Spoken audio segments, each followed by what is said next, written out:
Hello everyone, आज मैं अपना नेक्स्ट वीडियो डाल रही हूँ। और ये जो है ना, मैंने जैसा बताया था आप लोगों को कि मैं एक वीक में 3 अलग अलग subject like physics, chemistry and biology का डालूँगी। बट मुझे फिर ऐसा लगा कि और मेरे कुछ फ्रेंड्स ने भी सजेस्ट किया कि जो टॉपिक मैं कंटिन्यू कर रही हूँ पहले उसको कंप्लीट कर लूँ। दैट्स वाई मैंने इससे पहले सैटरडे को केमिस्ट्री का मेटलर्जी मैंने स्टार्ट किया, तो मैं सोची कि पहले ये फिनिश कर देती हूँ ताकि वो सीक्वेंस वाइज चले और अच्छे से आप लोग समझो। वरना एक वीक में एक वीडियो डालने से हालांकि वो अच्छे से नहीं समझ आता है, ये बात भी है। तो इसलिए मैं जो पढ़ाई थी इससे पहले अब मैं उसको आगे कंटिन्यू करूँगी। उस दिन मैंने आप लोग को ओट्स के बारे में बताया था, मिनरल्स के बारे में, किस तरीके से मतलब ओट्स में से हम लोग मेटल एक्सट्रैक्ट करते हैं जिसको हम लोग मेटलर्जी कहते हैं। उसमें मैंने दो तरह के नेटिव और कंबाइंड के बारे में बताया था। उसके बाद कंबाइंड का 3 अलग अलग जो होता है, एक होता है ऑक्सीजन वाला, एक सल्फाइड वाला, एक ऐसे ही जिसमें AgCl आता है। तो अभी हम लोग ये पढ़ेंगे कि ये सब कैटेगरीज तो हो गया, लेकिन क्या जो हम लोग ओर्स निकालते हैं अर्थ क्रस्ट से वो उसमें सिर्फ और सिर्फ मैटर रहते हैं? नहीं, उसमें गैंग्स जो एक मैट्रिक्स जिसको बोलते हैं अनवांटेड या फिर अनवांटेड मटेरियल जो हमारे यूज़ के नहीं होते हैं, लाइक सैंड्स हुआ, क्लेज हुआ, वो भी मेटल्स के साथ रहते हैं। तो हम लोग को ओर्स से वो मेटल एक्सट्रैक्ट करना है, तो उसका अब हम लोग पार्ट पढ़ेंगे।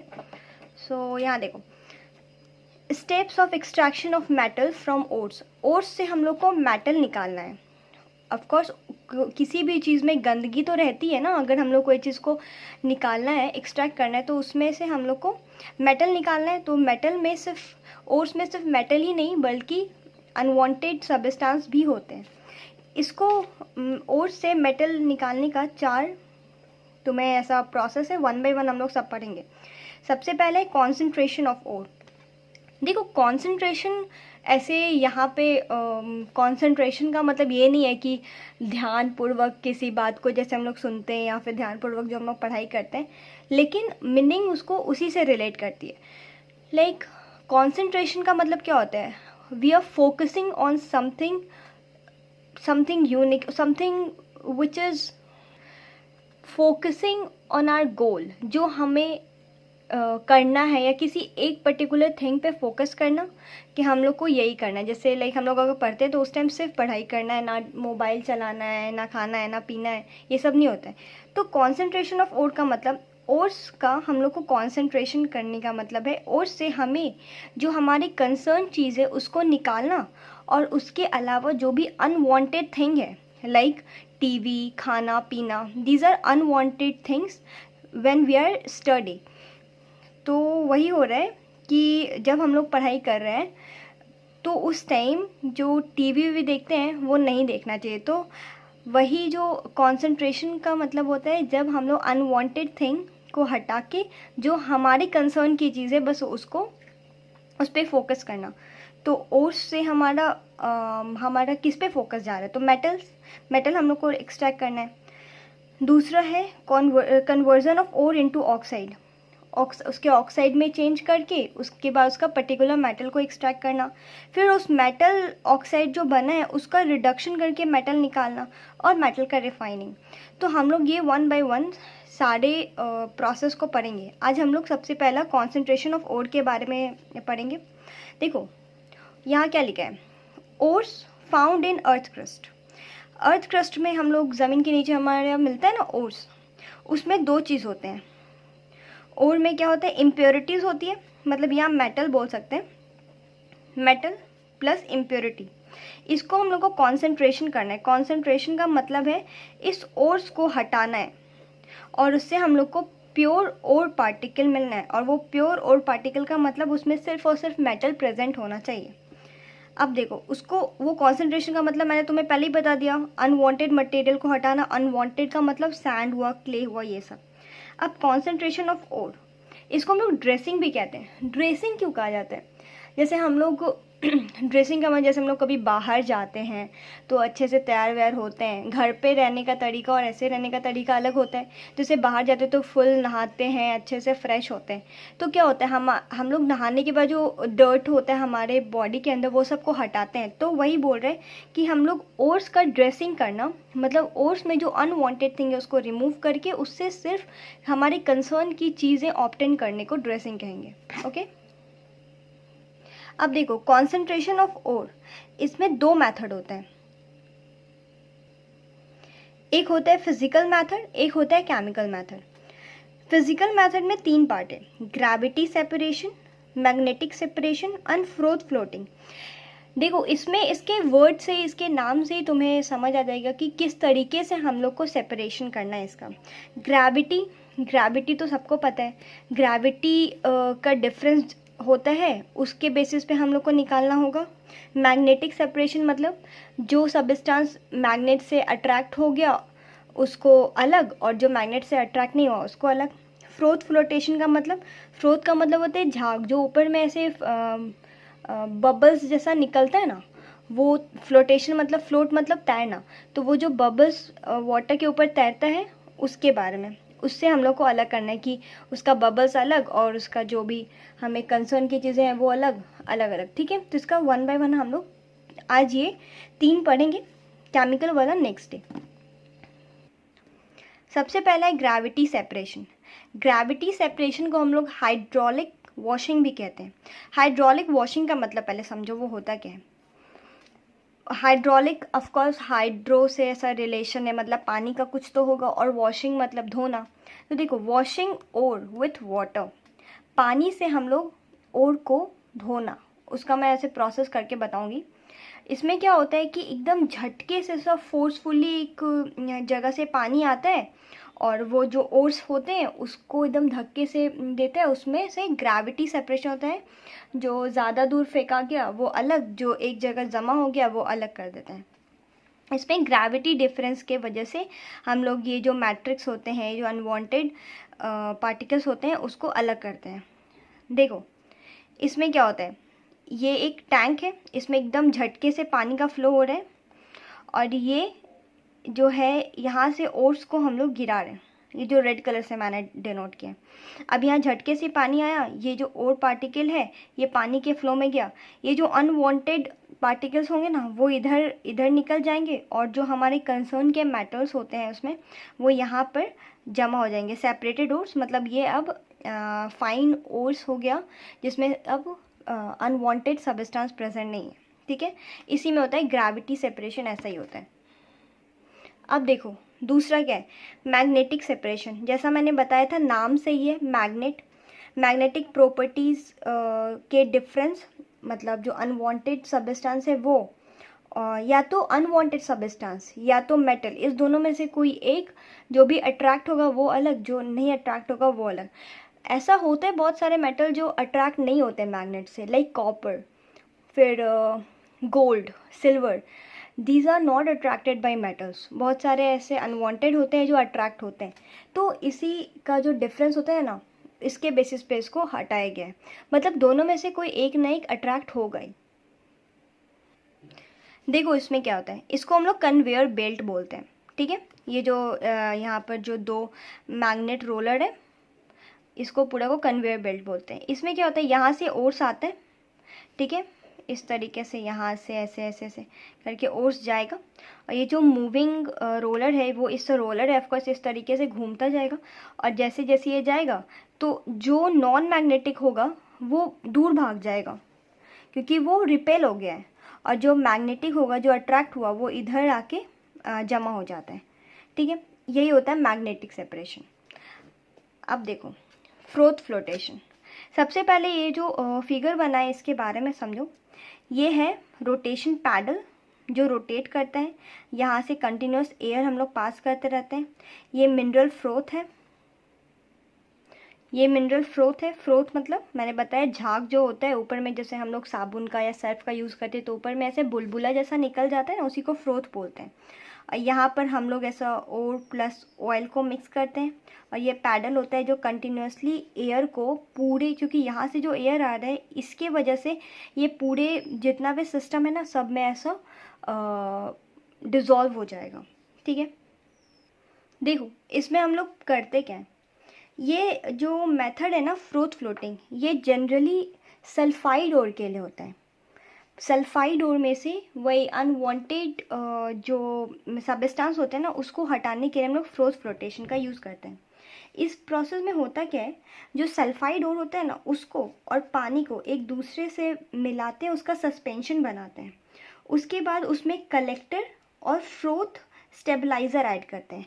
अब पूछोगे ये कलेक्टर और फ्रोथ स्टेबलाइज़र होता क्या है, तो सुनो। कलेक्टर जो होता है ना ये एक तरीके का केमिकल है। अब देखो हम लोग इसमें क्या है, सल्फाइड और प्लस वाटर मिलाए। अब ये दोनों ज़रूरी है कि एक दूसरे के साथ चिपक के रहेगा, तो कलेक्टर का काम यही होता है कि ये जो दोनों को हम लोग ने मिक्स करके सस्पेंशन बना के डाल दिया इसमें, तो इस दोनों को अटैच करके रखें, एक दूसरे को बाइंड करके रखें। होता है ना, अब ये दोनों का जैसे हम लोग वहाँ उसमें फ्लूइड चैप्टर में पढ़े हुए हैं कि मतलब मैं पढ़ाऊँगी बाद में कि एंगल ऑफ कांटेक्ट जो होता है वो ऑब्ट्यूज एक्यूट अलग अलग तरीके अलग अलग एंगल बनाने से अलग अलग होता है। दैट्स वाई बहुत जगह पानी डाल दो तो वो नहीं वहाँ पर रुकता, बहुत जगह में ऐसा कर दो तो वो गीला हो जाता है, क्योंकि वो एक अलग तरीके का एंगल बनाता है। तो इसमें भी जो होता है ना वही होता है कि ज़रूरी नहीं ये दोनों एक दूसरे के साथ चिपक जाए, उसके लिए हम लोग को कलेक्टर देना पड़ता है ताकि ये दोनों एक दूसरे से चिपक के रहें। और दूसरा होता है एक फ्रोथ स्टेबलाइज़र। अब फ्रोथ से तो पता चल गया होगा, वही बबल्स टाइप का जो बनता है उसका स्टेबलाइजर, मतलब वो जो अब इसको किए अब उसका सस्पेंशन बना, तो अब इसमें क्या है, मैंने बताया रोटेशन पैडल है। अब दो चीज़ को मिक्स करके अगर हम लोग डालें तो उसके मूवमेंट की वजह से क्या होता है, बबल्स बने लेंगे, तो वो बबल्स स्टेबलाइज हो इसलिए हमें दिया जाता है, क्योंकि हमें वो बाद में बबल्स को हटाना पड़ता है, उस बबल्स को जमा करना है, तो इसलिए उसको स्टेबलाइज करना बहुत ज़्यादा ज़रूरी है। और दूसरा, जब तक कलेक्टर नहीं दोगे तब तक ये दोनों एक दूसरे के साथ चिपक के नहीं रहेगा। तो हमें जब हम लोग फ्रूट फ्लोटेशन मेथड का यूज़ करते हैं तो दो, एक कलेक्टर और एक फ्रूट स्टेबलाइज़र देना बहुत ज़रूरी है। कलेक्टर का क्या काम है, सल्फाइड और प्लस वाटर को चिपका के रखता है, बाइंड करके रखता है। और दूसरा फ्रूट स्टेबलाइज़र का काम क्या है, जो बबल्स ऊपर में झाग बनते हैं, ये जो स्टेबलाइजर बना है ना मिनरल फ्रूट, ये इसी को स्टेबलाइज करके रखे, क्योंकि ये मिनरल फ्रोथ है, मतलब इसमें मिनरल्स हैं, मेटल्स जिससे हमें ऑप्टेन करना, तो उसको स्टेबलाइज करके रखना पड़ेगा ना, तभी इसमें से हम लोग मेटल्स को ऑप्टेन कर सकेंगे। देखो कलेक्टर का दो तीन एग्जाम्पल्स हैं, मतलब उसमें हम लोग क्या क्या डाल सकते हैं। एक तो होते हैं तुम्हें पाइन ऑयल्स, ज़ैंथेट्स, फैटी एसिड। ठीक है, ये सब क्या करता है, ये सब नॉन वेटेबिलिटी को इन्हेंस करता है। नॉन वेटेबिलिटी मतलब नॉन वेटेबिलिटी, वेट का मतलब क्या होता है, गीला। ठीक है, तो नॉन आ गया, मतलब उसको जो मिनरल्स होते हैं ना, ये जो फ्रोथ बना इसको गीला होने से बचाता है, मिनरल्स को गीला नहीं होने देता। नॉन वेटेबिलिटी को इन्हेंस करता है, एक प्रोटेक्शन प्रोवाइड करता है कि ये गीला ना हो। ठीक है, और स्टेबलाइज़र तो है कि वो इसको स्टेबल करके फ्रोथ को स्टेबल करके रखेगा। और जो ये फ्रोथ स्टेबलाइज़र का भी दो एग्जांपल होते हैं, जैसे क्रिसॉल, एनिलीन, ये सब हम लोग डालते हैं। मतलब फ्रोथ स्टेबलाइज़र के लिए क्रिसॉल या एनिलीन, और कलेक्टर के लिए ज़ैंथेट, पाइन ऑयल, फैटी एसिड। एक बात और है कि जो मिनरल पार्टिकल्स होते हैं ना, मिनरल पार्टिकल्स, ये क्या होता है, जब हम लोग इसमें ऑयल पोर करते हैं तो ये वेट हो जाएगा, भीग जाएगा। ठीक है, और वो जो गैंग होता है, मतलब ये इसको हम लोग अनवांटेड, इसी को बोलते हैं अनवांटेड पार्टिकल। तो इसमें जब हम लोग पानी देंगे तब ये वेट होगा, एकदम याद रखना, ठीक है। इसमें हम लोग ऑयल देंगे तो भीग जाएगा, और इसमें गैंग देंगे तो गैंग में पानी देंगे तो भीग जाएगा। अब देखो इसका फंक्शन क्या होता है। सल्फाइड और पानी को क्या हुआ, इसमें डाल दिया गया, ठीक है। जैसे डाला ये एयर इसमें गया और ये पैडल रोटेट करने लगा। जैसे जैसे रोटेट किया, अब इसमें क्या होगा, कलेक्टर और फ्रोथ स्टेबलाइज़र डालेंगे। कलेक्टर क्यों डालेंगे, ताकि वो उसको सल्फाइड और पानी को दोनों को एकदम चिपका के रखे, और फ्रोथ स्टेबलाइज़र ताकि इस पैडल के घूमने से जो ऊपर में मिनरल फ्रोथ बन रहा है उसको वो स्टेबलाइज करके रखे। उसके बाद देखो ये जो मिनरल फ्रोथ बना है ऊपर में वो काफ़ी वेट होता है, क्योंकि हमें पता है जो भी चीज़ की डेंसिटी कम होती है, जो थोड़ा हल्का होता है वो ऊपर जाके मतलब ऊपर चला जाता है, जो हैवी होता है वो नीचे होता है। तो जो फ्रोथ है वो बहुत ही ज़्यादा हल्का होता है, तो वो ऊपर जाके ऊपर चला जाएगा। तो हम लोग क्या करेंगे, हल्का होता है ऊपर जाके बैठ जाएगा, तो ये फ्रोथ लाइट होने की वजह से इसको हम लोग स्कीम्ड ऑफ कर देते हैं, मतलब यहाँ से निकाल देते हैं। ऑफकोर्स हमें तो यही कंसर्न तो हमारा ये है ना, क्योंकि ये जो ऊपर में फ्रोथ बना है इसमें मिनरल्स है, इसमें मेटल्स इसी से एक्सट्रैक्ट करते हैं। तो इसको हटा के इसी को हम लोग हटा देते हैं। ये तो हम लोग हो गया कि एक सल्फाइड और के बारे में बात की। अब सपोज देखो, अब कभी कभी ऐसा पॉसिबिलिटी होता है ना कि हम लोग को 2 सल्फाइड और 2 सल्फाइड और दे देगा, ठीक है, और इसको अलग करना रहता है। तो अब इसको क्या होता है, इसमें जो है ना ऑयल टू वाटर का प्रोपोर्शनैलिटी का देखना पड़ता है। मतलब क्योंकि देखो हम लोग कभी क्या देखें कि मिनरल में अगर ऑयल डालेंगे तो वो वेट हो जाएगा, और गैंग में अगर हम लोग पानी डालेंगे तो वेट होगा। तो जब हम लोग को 2 सल्फाइड और ही हटाना है, अलग करना है एक दूसरे से, तो हम लोग को ऑयल इज टू वाटर के प्रपोर्शन को मतलब एडजस्ट करते रहना पड़ेगा, ठीक है। या तो दो चीज़ हो सकता है, या तो ऑयल इज टू पानी, ऑयल इज टू वाटर के प्रपोर्शन को, मतलब ऑयल इज टू वाटर का जो प्रपोर्शन है, ये तो अभी नहीं पढ़ना है, लेकिन इसका जैसे एक्स इज टू वाई का जो भी प्रपोर्शन होगा, इसको कम कम या ज़्यादा इस तरीके से कुछ करना पड़ेगा, ताकि ये दोनों आराम से सेपरेट हो जाए। जैसे इसमें ऑयल और पानी देता ना, एक ऑयल से भीग रहा है एक पानी से भीग रहा है, तो दोनों अलग हो गया, ऊपर में झाग बना, हम लोग आराम से, हल्का है तो आराम से निकाल के मेटल एक्सट्रैक्ट कर लिए। तो इसमें या तो ऑयल इज टू वाटर के प्रपोर्शन को ठीक करना पड़ेगा, एडजस्ट करना पड़ेगा, या तो डिप्रेसेंट डालना पड़ेगा, ठीक है। अब जैसे एग्जाम्पल में लो, जैसे सपोज ZnS और PbS, ये भी एक सल्फाइड ओर है, ये भी एक सल्फाइड ओर है। मैंने पिछले क्लास में तुम्हें ऐसे क्लासीफाई करके बताया था। तो ये भी सल्फाइड ओर, क्योंकि जिसमें भी सल्फर होता है वो सल्फाइड ओर में चला जाता है। अब ये दोनों सल्फाइड ओर को एक दूसरे से अलग करना है, तो इस दोनों को अलग करने के लिए जो डिप्रेसेंट हम लोग यूज़ करते हैं वो होता है NaCN। ये याद करना पड़ेगा तुम्हें, क्योंकि ये इनऑर्गेनिक का चीज़ है, तो ये तो तुम्हें याद करना पड़ेगा कि ZnS और PbS, अगर ये 2 सल्फाइड और दिया हुआ है और इस दोनों को अगर अलग करना है तो डिप्रेसेंट के रूप में NaCN का हम लोग यूज़ करते हैं। ये क्या होते हैं, अब इसमें देखो ये जो NaCN है ये डिप्रेसेंट के रूप में यूज़ करें, क्योंकि हम लोग इसमें ऑयल इज टू वाटर के प्रोपोर्शनैलिटी को एडजस्ट नहीं करते, बल्कि डिप्रेसेंट के रूप में NaCN को देते हैं। इसमें क्या करता है, ये NaCN क्या करता है, जो ZnS है ना, ये ZnS को फ्रोथ में नहीं आने देता है, बल्कि क्या करता है, PbS को फ्रोथ के फॉर्म में बना देता है।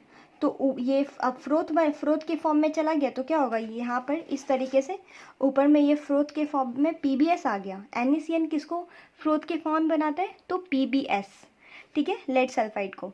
और फ्रोथ में आया तो इसको आराम से हम लोग स्कीम्ड ऑफ कर दिए, और नीचे क्या बच गया, ZnS। तो दोनों हम लोग सेपरेट कर लिए, ऊपर से फ्रोथ हटा दिया, और नीचे जो बचा वो ZnS होगा। तो NaCN जो होता है वो क्या वो करता है, डिप्रेसेंट का काम करता है, और वो ZnS को और PbS को एक दूसरे से अलग करता है। कैसे, तो PbS को फ्रोथ के फॉर्म बनाता है और ZnS को फ्रोथ का फॉर्म नहीं बनने देता है।